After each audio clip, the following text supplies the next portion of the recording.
রাত ৩টা। অন্ধকার ঘরে একটা কিশোর মোবাইল স্ক্রল করছে। চারপাশে নীরবতা। হঠাৎ একটা বিজ্ঞাপন ভিডিও চলতে শুরু করলে। ভিডিওতে লেখা, শুনতে পাও, এই আওয়াজ শুধু তোমার জন্য। ছেলেটি বিরক্ত হয়ে স্ক্রল করে। হঠাৎ মোবাইলের স্পিকারে অদ্ভুত ফিসফিস আওয়াজ শোনা গেল। সে হেডফোন খুলে দেখল মোবাইলে কিছু বাজছে না, কিন্তু আওয়াজ যেন আরও কাছ থেকে আসছে।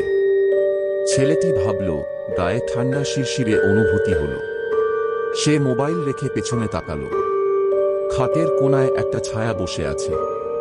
ছায়াটা তার কণ্ঠে বলল, স্ক্রল করেই যাচ্ছ, কিন্তু এড়াতে পারবে না। মুহূর্তেই ছেলেটি মোবাইল থেকে হাত সরাতে চাইলে স্ক্রিনে তার মুখের প্রতিচ্ছবি ভেসে উঠল, কিন্তু সেটা হাসছে। শেষ দৃশ্য, মোবাইলটা তার হাতে লেগে আছে। ছেলেটি আর্তচিৎকার করার চেষ্টা করে, কিন্তু স্পিকারের ফিস ফিস আওয়াজটা তার গলার শব্দ ঢেকে দেয়। শেষ। কিছু আওয়াজ থেকে মুক্তি নেই। তারপর তার কি হলো তা কেউ জানে না। আপনার কি মনে হয় কমেন্টে জানান। Thank you for watching.